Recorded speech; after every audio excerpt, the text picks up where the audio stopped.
أعوذ بالله من الشيطان الرجيم. ألم تر إلى الذي حاج إبراهيم في ربه أن آتاه الله الملك إذ قال إبراهيم ربي الذي يحيي ويميت قال أنا أحيي وأميت قال إبراهيم فإن الله يأتي بالشمس من المشرق فأت بها من المغرب فبهت الذي كفر والله لا يهدي القوم الظالمين. أو كالذي مر على قرية وهي خاوية على عروشها قال أنى يحيي هذه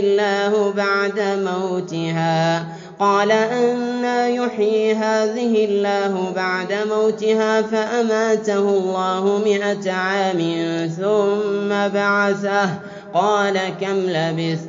قال لبثت يوما أو بعض يوم قال بل لبثت 100 عام فانظر إلى طعامك وشرابك لم يتسنه قال بل لبثت 100 عام فانظر إلى طعامك وشرابك لم يتسنه وانظر إلى حمارك ولنجعلك آية للناس وانظر إلى العظام كيف ننشرها ثم نكسوها لحما فلما تبين له قال أعلم أن الله على كل شيء قدير.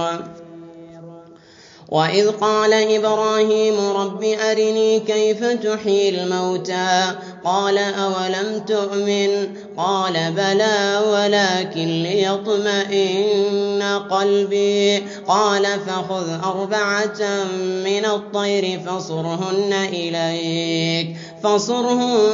إليك ثم اجعل على كل جبل منهن جزءا ثم ادعهن يأتينك سعيا واعلم أن الله عزيز حكيم. مثل الذين ينفقون أموالهم في سبيل الله كمثل حبة أنبتت 7 سنابل في كل سنبلة 100 حبة والله يضاعف لمن يشاء والله واسع عليم.